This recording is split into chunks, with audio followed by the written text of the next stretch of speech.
तो जागेश्वर सोनी है, और वो भी मीडिया के माध्यम से सुन लें, जैन समाज डराने वाला नहीं है। आप उनसे बोल रहे हैं काम रोको। नहीं तो काम क्यों तोड़ रहे हैं? आपकी अनुमति से टूट ही जा रहा है। अरे तो आपकी ओर से टूट रही है। जैन समाज का काम चल रहा है तो जैन समाज को ऐसो नहीं तो ऐसो नहीं, भगवान जाने के रोड पे फेंको गरीबों को। आप 50 लोग आए जैन समाज के, ये दुकान के दरवाजे तोड़ दिए। हमारी 4 इंची हेमन ज्वेलर्स के नाम से दुकान है, सोने चांदी की।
चर्चा हुई है, उस चर्चा को जिला प्रशासन के विटनेस में हम सब लोग स्वीकार करते हैं और इस विवाद का हम पटाक्षेप करते हैं। कभी किसी व्यक्ति के नहीं हो सकते, समाज के नहीं हो सकते।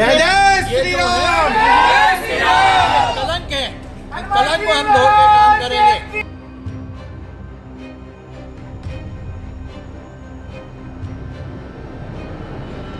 6 जनवरी 2025 पिछले 3 दिनों से शांति का टापू कहे जाने वाले मध्य प्रदेश के सागर में शहरवासियों की सुबह की नींद पुलिस के सायरन से खुल रही है।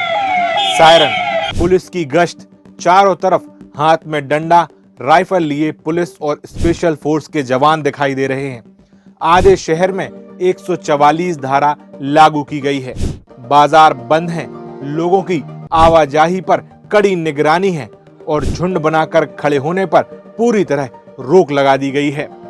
आज के इस वीडियो में जो कुछ भी पिछले 3 दिनों से सागर में हो रहा है, इसके पीछे की जो वजह हम बताने आपको जा रहे हैं, वो सभी पुलिस की FIR, घटनाओं में प्रत्यक्षदर्शियों के बयान और तथ्यों के आधार पर बता रहे हैं।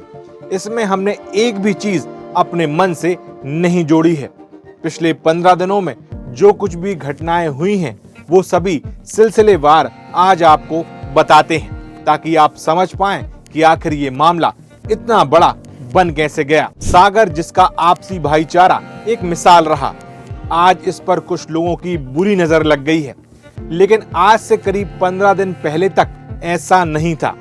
23 दिसंबर 2024 को सागर वासियों के साथ देश के 2 मुख्यमंत्री, मध्य प्रदेश के मुख्यमंत्री मोहन यादव और उत्तराखंड के मुख्यमंत्री पुष्कर धामी, इस धरती पर सागर का गौरव दिवस मना रहे थे। सागर के जनप्रतिनिधि सागर की संस्कृति, एकता, विकास, भाईचारे की गाथा सुना रहे थे।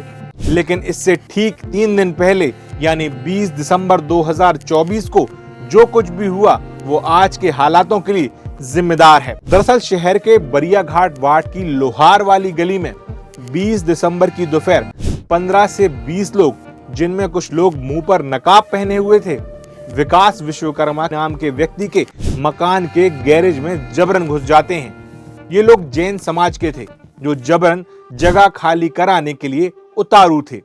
गैरेज में रखा सामान बाहर फेंककर तोड़फोड़ कर रहे थे। इसको देखने से ऐसा लग रहा था कि सागर में कानून नाम की कोई चीज नहीं है। मकान में तोड़फोड़ कर इसका ढांचा गिराने की कोशिश के कुछ देर बाद पुलिस मौके पर पहुंचती है, जबकि कोतवाली थाना घटना स्थल से चंद कदमों की दूर पर था। इसके बाद दोनों पक्षों का मामला कोतवाली पहुंचता है। इस घटना के पीछे की वजह आपको आगे बताएंगे। पहले जरा घटना स्थल का भूगोल समझिए। सागर का बड़ा बाजार इलाका, यहाँ वैसे तो आपको सभी समाज के लोग मिल जाएंगे, लेकिन बहुतायत में यहाँ सोनी समाज और उसके बाद जैन समाज के लोग हैं। इस इलाके में करीब आधा दर्जन वार्ड आते हैं, जिनमें चकरा घाट, बरिया घाट, गांधी चौक, लक्ष्मीपुरा, विवेकानंद जैसे वार्ड प्रमुख हैं। अब जहां पिछले 15-20 दिनों से विवाद हो रहा है, उस जगह की जानकारी आपको देते हैं। बड़ा बाजार इलाके में पारस टाकीज के पास एक गली है, जिसे लोहार वाली गली कहते हैं। ये गली चकरा घाट और बरिया घाट दोनों वार्डों में आती है। लोहार वाली गली जैसे नाम से जाहिर हो रहा है कि यहाँ लोहार यानी विश्वकर्मा समाज के लोग ज्यादा संख्या में रहते होंगे, इसलिए इस गली का नाम लोहार वाली गली पड़ा होगा। बता दें कि इस गली में अब से कुछ महीनों पहले तक ठीक ऐसा ही था। विश्वकर्मा समाज के साथ साथ जैन और सोनी समाज के परिवार यहाँ रहते थे। इसके अलावा यहाँ 2 मंदिर भी हैं, एक जैन समाज का और दूसरा गौड़ बाबा का मंदिर है, जिसका एक रास्ता इस गली से जाता है। अब इस कहानी को आगे बढ़ाएं तो 4 जनवरी 2025 को हुआ ताजा विवाद 2 पक्षों में हुआ, जिनमें से एक पक्ष जड़िया परिवार है। जड़िया परिवार के बारे में भी जान लीजिए। शहर के प्रतिष्ठित परिवारों में जड़िया परिवार का नाम आता है। पवन जड़िया एक बड़े कारोबारी हैं, शहर में होटल व्यवसाय से जुड़े हैं। उनके परिवार के लोग ज्वेलर्स और सोने चांदी का काम करते हैं। उनके भाई बाबू जड़िया एक ठेकेदार है और एक भाई शरद जड़िया की ज्वेलर्स की दुकान है। शरद जड़िया के बेटे का नाम अनुज जड़िया है, जो इस विवाद में अपने बड़े पिताजी बाबू जड़िया के साथ मारपीट का शिकार हुए हैं। इसके अलावा जड़िया परिवार बहुत बड़ा है।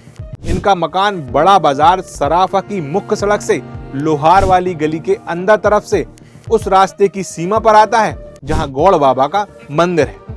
इन्हीं के परिवार के लोग गौड़ बाबा के मंदिर की देखभाल करते हैं। इसके साथ ही जड़िया सोनी समाज के लोगों के साथ साथ विश्वकर्मा समाज और इलाके के दूसरे लोग भी इस मंदिर के प्रति अपनी आस्था रखते हैं। इसके बाद आपको एक और परिवार के बारे में बताते हैं।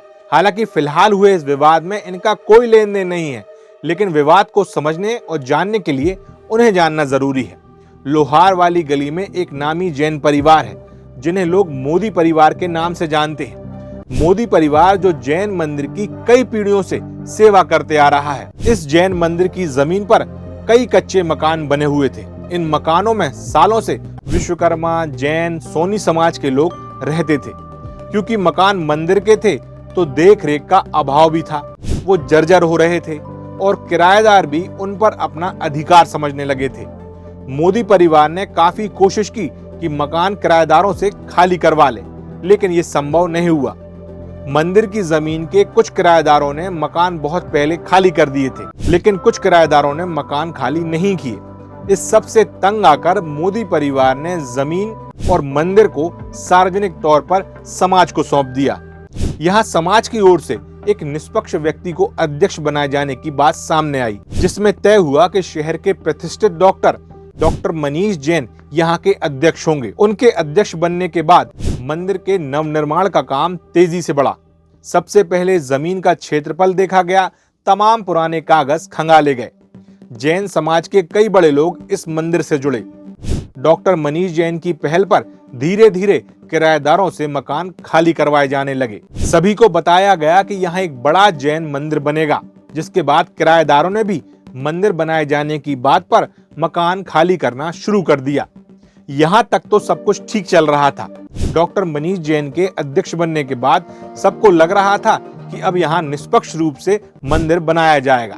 लेकिन इसी बीच 20 दिसंबर वाली घटना हो गई, जो मैंने आपको पहले बताई। 15 से 20 लोग अचानक विकास विश्वकर्मा के गैरेज पर धावा बोल देते हैं। इस घटना को लेकर बताया गया कि विकास विश्वकर्मा भी उस जमीन पर बने कुछ हिस्से के कथित किराएदार हैं, जो मकान खाली नहीं कर रहे थे, जबकि विकास विश्वकर्मा इस जमीन पर मालिकाना हक बता रहे थे।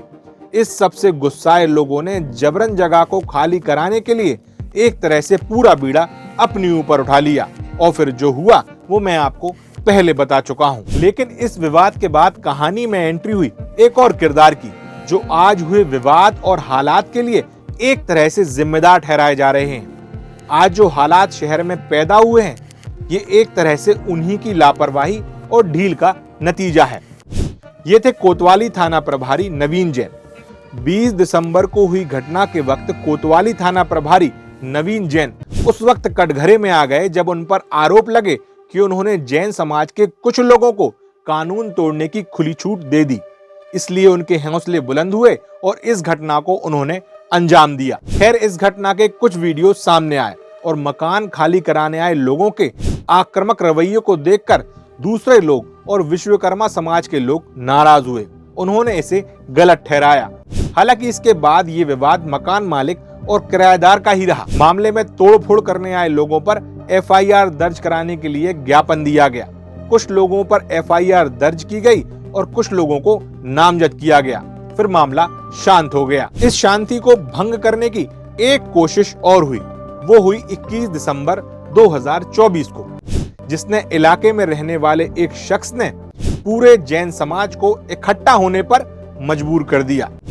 दरअसल सागर में सीएम के कार्यक्रम से 2 दिन पहले कोतवाली थाने में एक शिकायत करते हुए जैन समाज के लोगों ने सीसीटीवी फुटेज उन्हें सौंपे, जिसमें जागेश्वर सोनी नाम के एक सराफा व्यापारी पर आरोप लगे कि उसने जैन समाज की जमीन पर जाकर रंगदारी बताई, जिसका एक वीडियो भी सामने आया।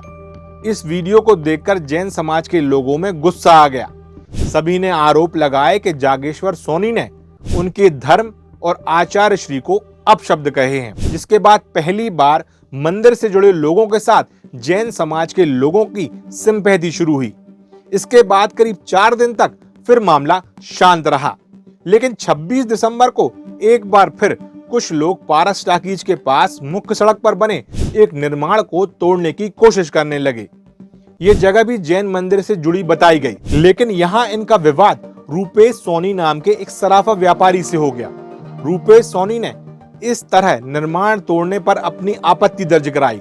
उसका कहना था कि आप निर्माण कार्य तोड़िए, लेकिन इस बात का ख्याल रखिए कि उनकी दुकानों को नुकसान ना हो, क्योंकि जो निर्माण ये लोग तोड़ रहे थे उसके ठीक बाजू में सोने चांदी की रूपेश की दुकान थी। अगर थोड़ा सा भी ऊपर नीचे हो जाता तो रूपेश का कहना था ना सिर्फ दुकान को नुकसान होता, बल्कि उसमें रखी कीमती चीज भी चपेट में आ जाती। ये विवाद भी कोतवाली पहुंचा, जिसके बाद एक बार फिर कोतवाली थाना प्रभारी नवीन जैन की कार्रवाई में हुई लेट लतीफी ने उन पर सवाल खड़े कर दिए। टीआई पर आरोप लगे कि कोतवाली से चंद कदमों की दूरी पर हो रही इस तरह की घटनाओं पर पुलिस का रवैया एक पक्षीय है। टूटने के बाद पुलिस पहुंचती है। खैर, इस विवाद के दौरान यहाँ एंट्री हुई चौथे किरदार की। वर्तमान में हुए विवाद की जड़ बताए जा रहे अरुण जैन मोनू की। मोनू जैन के नेतृत्व में सभी गुस्साए जैन समाज के लोग कोतवाली के सामने इकट्ठा हो गए, जमकर नारेबाजी की, सड़क जाम कर दी। साथ ही 21 दिसंबर को रंगदारी दिखाने वाले जागेश्वर सोनी पर एफआईआर दर्ज कराने की मांग की। पुलिस को 24 घंटे का अल्टीमेटम दे दिया। साथ ही बताया कि जैन समाज इस मामले में एकजुट है। तो जागेश्वर सोनी है और वो भी मीडिया के माध्यम से सुन लें, जैन समाज डराने वाला नहीं है। हमने माननीय सीएसपी महोदय को 24 घंटे का अल्टीमेट दिया है। अगर कार्रवाई नहीं हुई 24 घंटे में तो कल पूरा शहर का जैन समाज सड़कों पर उतरेगा और निरंतर उग्र आंदोलन होंगे। लेकिन इस प्रदर्शन के बाद पहली बार जैन मंदिर कमेटी का ये विवाद जैन समाज का बन गया, यानी जैन मंदिर से जैन समाज एक पक्ष बन गया, जबकि इससे पहले तक जैन मंदिर कमेटी से जुड़े लोग ही पक्ष थे। इन हो रहे विवादों के बाद एक बार फिर सामंजस्य बिठाने के लिए सभी पक्षों की बैठक होना शुरू हुई। ऐसी ही एक बैठक गौड़ बाबा मंदिर को लेकर जैन समाज और जड़िया परिवार में हुई। इस बैठक में जड़िया परिवार से बात करने जैन मंदिर कमेटी से डॉक्टर मनीष जैन, संजीव दिवाकर सहित कुछ महत्वपूर्ण लोग शामिल हुए। वहीं जड़िया परिवार से पवन जड़िया और परिवार के दूसरे लोग शामिल हुए। बताया गया कि इस बैठक में तय हुआ कि गौड़ बाबा का मंदिर शिफ्ट कर भव्य मंदिर बनाने के लिए दोनों पक्षों में सहमति बन गई थी। यहाँ तक तो सब कुछ ठीक चल रहा था। तमाम विवाद होने के बाद भी सुलह का रास्ता साफ होता दिख रहा था। इसके साथ ही मामले की संवेदनशीलता को देखते हुए कोतवाली पुलिस ने यहाँ 2 आरक्षकों की ड्यूटी लगाई। लेकिन 4 जनवरी को दोपहर करीब 3 बजे पुलिस के वायरलेस पर एक सूचना चलती है जिसमें कहा जाता है कि चकरा घाट पर एक लड़की की लाश तालाब में है। इस वायरलेस को सुनते ही गौड़ बाबा मंदिर के पास विवादित स्थान पर ड्यूटी कर रहे प्रधान आरक्षक सतीश रावत और आरक्षक अखिलेश कुशवाहा वो स्थान छोड़कर चकरा घाट के लिए रवाना होते हैं। उधर जैसे ही ये दोनों चकरा घाट के लिए रवाना होते हैं, कुछ लोग चेहरे पर नकाब, हाथों में हथौड़ा, सब्बल, फावड़ा लेकर गौड़ बाबा मंदिर की ओर बढ़ते हैं और सीधा मंदिर में तोड़ फोड़ कर धावा बोल देते हैं। इस बात की जानकारी जड़िया परिवार के लोगों को लगती है। जड़िया परिवार से अनुज जड़िया और बाबू जड़िया वहां पहुंचते हैं। इन सभी को रोकने की कोशिश करते हैं, लेकिन ये लोग उल्टा उन्हीं पर हमला कर देते हैं। इस हमले में बाबू जड़िया बुरी तरह घायल होते हैं। उनके सर पर बहुत गंभीर चोट आती है। अनुज जड़िया भी घायल हो जाते हैं। इन्हें आनन फानन में अस्पताल ले जाया जाता है। इसी बीच ये बात जंगल की आग की तरह फैल जाती है। बड़ा बाजार इलाके के लोग इकट्ठा हो जाते हैं। सभी इसमें जैन समाज के प्रति अपनी नाराजगी जाहिर करते हैं। मंदिर में तोड़फोड़ किए जाने की खबर लगते ही हिंदूवादी संगठन भी वहां पहुंच जाते हैं। सभी लोग कोतवाली के बाहर सड़क जाम कर देते हैं। लोगों को हुजूम को देखकर प्रशासन सख्ती में आ जाता है। तुरंत मौके पर भारी पुलिस बल तैनात किया जाता है। लोगों का गुस्सा जैन समाज पर फूटता है। प्रदर्शन के दौरान जैन समाज के खिलाफ लोग नारेबाजी भी करते हैं। चूंकि थाना प्रभारी जैन थे तो उन पर भी पक्षपात के आरोप लगते हैं। इसके बाद इस मामले में राजनीति शुरू हो जाती है और मोनू जैन के बहाने विधायक शैलेंद्र जैन के खिलाफ भी लोग बातें करने लगते हैं। इस मामले ने मोनू जैन की एंट्री के बाद राजनीतिक रूप इसलिए ले लिया क्योंकि वो बीजेपी में राजनीति करता है। इसलिए विधायक शैलेंद्र जैन भी निशाने पर आ गए। 26 दिसंबर को मोनू जैन का जैन समाज के लोगों को इकट्ठा कर प्रदर्शन करना भी एक बड़ी वजह बना। गौड़ बाबा मंदिर में हुई तोड़फोड़ के बाद पूरे समाज को इसमें जोड़ा जाना। वहीं तोड़फोड़ के बाद सोनी समाज के साथ दूसरे समाज के लोग इकट्ठा होकर कोतवाली पहुंचे। वहीं दूसरी तरफ जब ये सब कुछ हो रहा था, सभी की नजर विधायक शैलेंद्र जैन के रवैये पर थी कि विधायक शैलेंद्र जैन इस मामले में क्या करते हैं। वहीं दूसरी तरफ विधायक शैलेंद्र जैन का इस पूरे मामले में क्या रवैया होगा, इस पर नजर सभी की टिकी हुई थी, क्योंकि विधायक शैलेंद्र जैन का इस मामले में अब तक कोई भी बयान सामने नहीं आया था। जब इसके पीछे की वजह जानने की पड़ताल की गई तो मालूम चला कि विधायक शैलेंद्र जैन काफी लंबे समय से भोपाल में थे और बीजेपी की इंटरनल पॉलिटिक्स में फंसे हुए थे। उन्होंने बीच में एक संदेशा भी भिजवाया था कि उनके आने तक संयम रखा जाए, बैठक कर मामले का हल निकाला जाएगा। इसी बीच गौड़ बाबा मंदिर को लेकर भी मंदिर कमेटी और जड़िया परिवार में एक सफल वार्ता हो चुकी थी। सब कुछ सही चल रहा था, लेकिन 4 जनवरी को कुछ लोगों ने सारी हदें पार कर दी।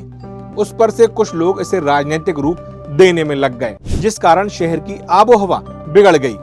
हमेशा मिलजुल कर रहने वाले लोग आपस में एक दूसरे के खिलाफ दिखे। अब इस मामले में मोनू जैन को पुलिस ने हिरासत में ले लिया है। मोनू जैन ने गिरफ्तारी से पहले एक वीडियो जारी किया था कि मंदिर में तोड़फोड़ में उसका कोई लेना देना नहीं है। हालांकि बाद में इस वीडियो को उसने डिलीट कर दिया। वहीं एक और आरोपी आदर्श जैन अभी फरार है, जबकि ड्यूटी में लापरवाही बरतने वाले आरक्षक और प्रधान आरक्षक को सस्पेंड कर दिया गया है।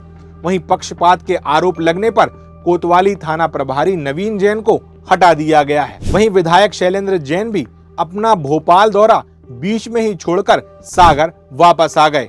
उन्होंने आते ही इस घटना की कड़ी निंदा की, साथ ही सख्ती से कार्रवाई करने के लिए पुलिस अधिकारियों से बात की। कल जो घटनाक्रम हुआ है वो हम सब के लिए न केवल चिंतनीय सोचनीय है वरन अत्यंत निंदनीय है। वहीं मंदिर कमेटी की ओर से पूर्व विधायक सुनील जैन ने कहा कि जिन्होंने भी ये घटना की है उन पर कड़ी कार्रवाई होनी चाहिए। कुल मिलाकर अभी तक सब शांत होता दिख रहा है। पुलिस बाजार बंद कराए हुए हैं। सड़कों पर भीड़ इकट्ठा करना मना है। फालतू घूम रहे लोगों की डंडों से पिटाई होती तस्वीर दिखाई दे रही है, जबकि अभी भी कुछ लोग अफवाह उड़ाने से बाज नहीं आ रहे हैं। अब जब विधायक शैलेंद्र जैन सागर आ गए तो जाहिर था कि वो जल्द ही इस विवाद को ठीक करेंगे। इसके लिए जिला प्रशासन ने सभी पक्षों की बैठक बुलाई। बैठक में गर्मा गर्मी भी हुई, लेकिन उन्होंने सभी पक्षों को शांत कराया। और आपस में समझौता भी।